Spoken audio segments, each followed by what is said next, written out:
Hey guys, again, before we get into the video, subscriber shout out here.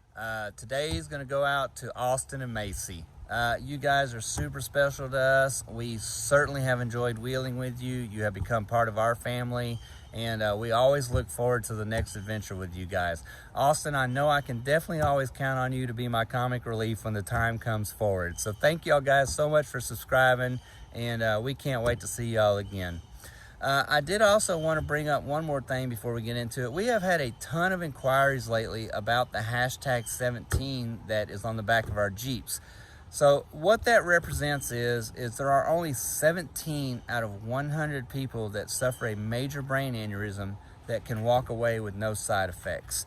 So that's what the 17 represents. It is a very debilitating injury, and as we know, life can be very short. So that's what the 17 is all about. 17 out of 100 people survive a major brain aneurysm to live to tell the tale. So we'll see y'all guys later. Hey guys, how's it going today? So we're going to be doing our next installation here on the battery install and conversion over to the lithium batteries on the Country Coach. So today we're going to get the batteries out, and we're going to start trying to fit the new batteries in there. You know, we may have to make a new tray or something like that. So we'll just have to see how they fit. So hang on just a second and we'll get started on that.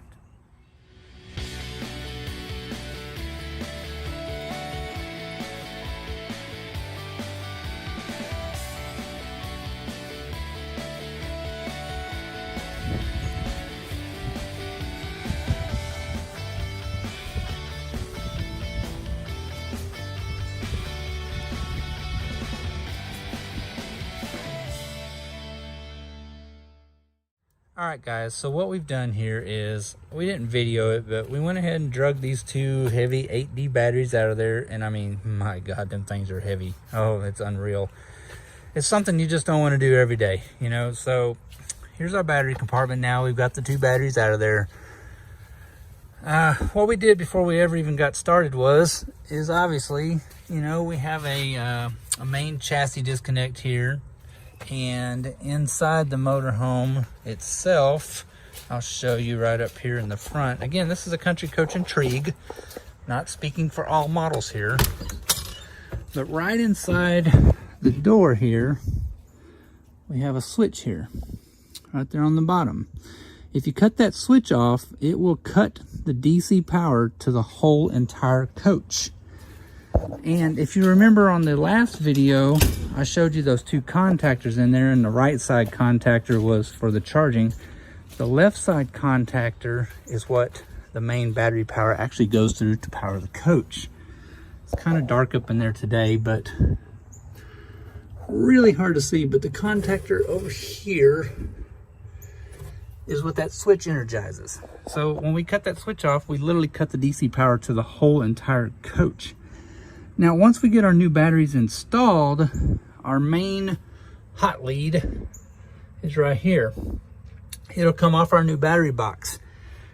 It runs straight from there along this pathway up here, and it turns and it goes up into here, and it goes through this fuse right here, okay? This is a 300 amp Xantrex fuse. So it's a little distance from the batteries, but it's kind of sort of the best place for it to be mounted. But the main goal here is if anything goes wrong in this circuit at all, with as powerful as these lithium batteries are, you have to have some kind of a fuse, circuit breaker, something, because these things will give all that power up, and they will literally probably go into nuclear meltdown. So everything out of these batteries is going to be run through that 300 amp Xantrex fuse, okay? So let's get this battery compartment all cleaned up here, and we'll start trying to fit the new batteries in there, and we'll see how they go. So give us just a second, get some stuff together here. We'll be right back. All right, so guys, so all we've done here is we've just got some non-chlorinated cleaner, and we're gonna spray all this down just to get kind of the loose dirt and debris and dust buildup, just road and grime and stuff that's kind of settled here in this battery tray. So we're going to use a non-chlorinated, because this tray is plastic and we don't want to distort it or tear it up or anything like that, because we're going to try to reuse it if at all possible. So we're just going to get all this cleaned up, you know, here a little bit before we start putting the new batteries in there, and then we'll be right back, okay? Okay, guys, we got it all cleaned up in there. I mean, it looks tons better. You don't really realize just how dirty this stuff gets back here, but let's grab the batteries and see if we can get them to fit up in there and kind of see what we're gonna have to modify.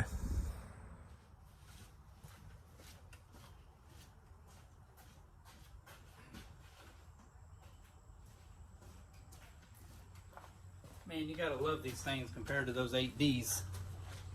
All right, so we've slid them up in there. I mean, they fit like a glove. I mean, it is absolutely beautiful to fit in there. Good clearance all the way around them. If I needed to, honestly, I can even move this 8D down a little bit. It's not sitting all the way on the edge of the tray. But I built these with the intention of later down the road, these cases are actually really and truly slightly bigger than what they really need to be. On measurement wise, I actually have enough room for 4 of these batteries, which is what I intend on going to later down the road. So we would have 1200 amp hours of lithium battery and we'll have 1200 watts of solar. So we're gonna get in there from the back side. We can see the cable connections are on the back side. Did that intentionally, really and truly. And we'll get up in there and we'll start cutting our cables and making our parallel cables, and we'll get them all hooked up and we'll see what that looks like. That's going to be awesome. Okay guys, so here we are. We're looking at the batteries from the back side, and you can see we got our 2 positives here on the outside and our 2 negatives here on the inside. So what we're going to do is we're going to get some leads cut to make our parallel leads between the 2 batteries, and then we have our main hot lead here, which will connect up to the left battery, and we have our main negative lead here will connect up to the right battery. Now the reason that we're going to do it like that is, and I don't know the exact science behind this. So again, there's a ton of videos out there. I recommend Will Prowse. I'm not associated with him, but I have learned a lot from watching the guy's videos. He is just a lithium and solar and battery in general. I mean, I'm going to call the guy an expert. He just knows so much about all this stuff. But I've generally always seen and watched and been taught that when you run multiple batteries in parallel like we are, that all your hot leads really should come off of, like, let's say just one end of the parallel, and the negatives should come off of the other end of the parallel. So even though they're connected in parallel with leads between each other, I've just been taught to do it like that. I guess it has to do with, you know, the way it pulls the loads from the batteries and trying to help keep them balanced. So rather than pulling everything off of one battery and the other battery trying to give up its power to, you know, the end battery through the parallel leads, I guess it's just better to do it like that. I don't know the reason behind it. That's just the way I'm going to do it. So like I say, let's go get some cables cut. We'll do some measurements here, get them cut, get some ends put on it, and we'll make our parallel leads. All right, so all we're going to use, we're just using some 2-aught cable here. We cut it to length, and we're using some copper cable lugs. We crimped those on there with a hydraulic crimper, and then we put some heat shrink over it. So that's all we're going to do. We're going to get a measurement on the hot cable, and we're just going to do the same thing, cut it to length and get the ends crimped on it, and then we'll get them set up in parallel.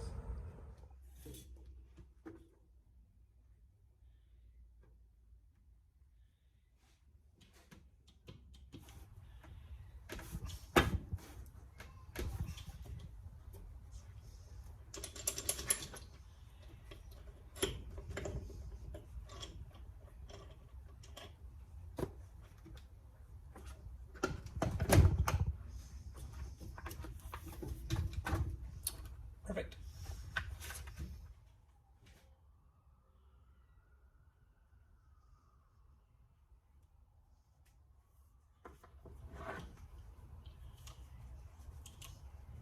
Okay guys, so we've got our parallel leads hooked up here. I didn't have any more fancy red cable, so we just used some red heat wrap here and put it around the parallel cable to go from the positive to the positive. And then our negative to negative is just a plain black wire. Okay, you remember me talking earlier that we were going to take all of our hot leads off of one battery, okay, and all of our grounds off of the other battery. Even though they're connected in parallel, we wanted to divide that between the 2 batteries, okay. You'll notice that I do have one red wire here in addition to our parallel lead, okay. All this is the wire that is coming from our DC to DC charger from the alternator. So we're only using it to charge the batteries. We're not actually pulling load from the battery. So this big red cable right here is actually our main load. Okay, so again, our positive main load is coming out of one battery. Our negative is coming out of the other battery, even though we're connected in parallel. Okay, I hope that's not too confusing sounding. If you draw it out on paper, it's actually a little easier to see. But anyway, there they are. 600 amp hours of lithium battery bank installed. All we need to do now is power everything back up. Okay, I did forget to mention, you'll notice this yellow wire right here, okay, and this little probe right here, okay. These we're actually going to open this battery up and put those in there.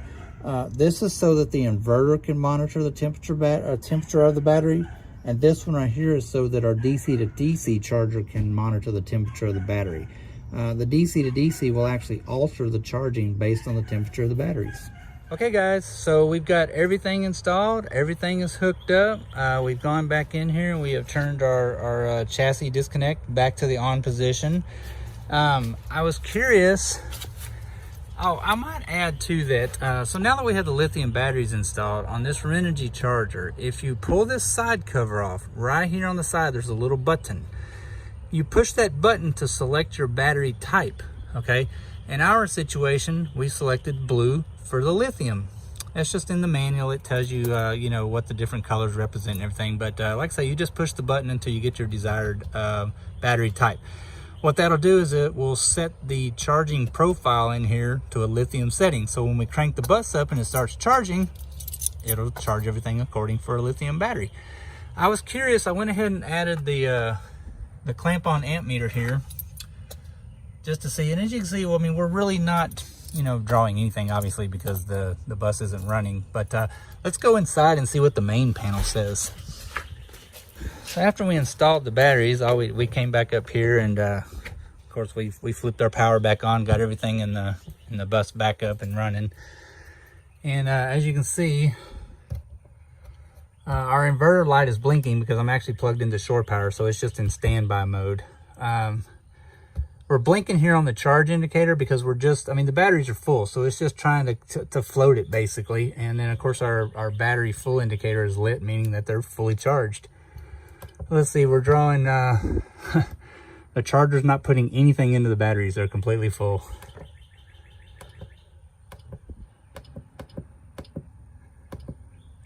And we're drawing about 4 amps of DC. The Xantrex, if you'll notice, one of these menus shows battery capacity estimated 18 times 8. That's nowhere near what we have right now.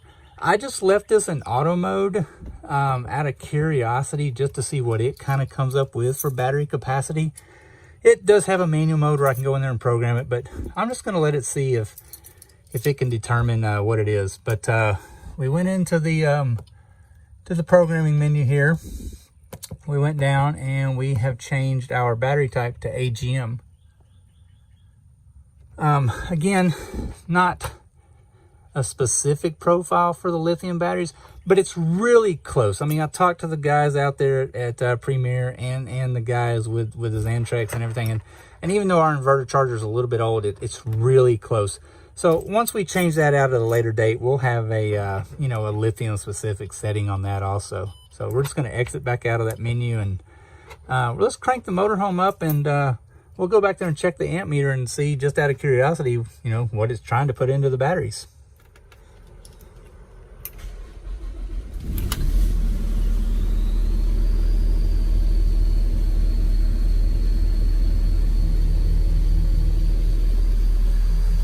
Okay, if you remember, I said that our Renogy DC to DC has a voltage sensing regulator. So as we crank the bus up and the alternator voltage comes up, it will close the contactor in there and it will start charging the batteries.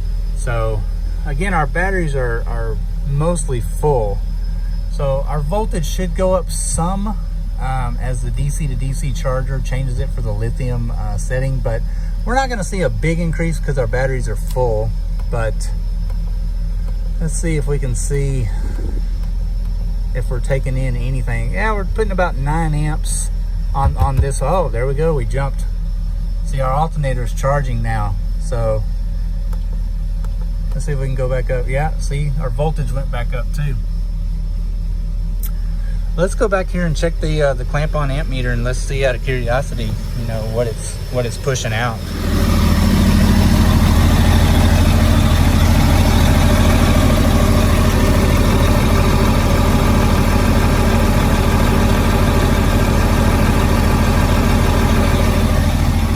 Yeah, see, it's you'll notice too that our alternator light is on now because we're charging. So as you can see, once we cranked it up, I mean, that DC to DC charger, man, it starts putting that power into the batteries, you know, to get them back up to fully charged. Now, it won't stay up there for very long because, like I say, our batteries are almost at max capacity to begin with, but it's going to try to, you know, just to peak out those batteries, and then the voltage, the amperage will come on down, and it'll go into a float mode also. Okay, guys, we've only been running about 5 minutes now, and as you can see,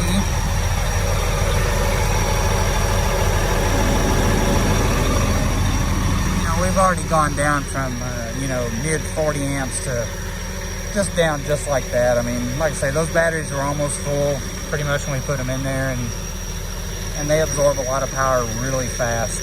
So it's just the way to go. Lithium batteries, that Renogy DC to DC is just absolutely awesome. Like I say, it limits our charge current so we don't overtax the alternator. It's programmable for your multiple battery types. It's just a really cool piece of equipment. That's pretty much it for the install. I mean, everything is working great. We turned everything on inside. I mean, it's just great to have that much battery capacity now. And I can't wait to get this thing on the road so we can see how they do. And we'll keep you guys posted. We'll do a follow-up on it and let you know how it's all working. And then we have some more things coming that we're going to be doing to the motorhome. So just keep it up. Subscribe to the channel, push that little bell, get some notifications when the new videos come out, and we will see you guys down the road. And remember, we still have a long way to go. See you guys.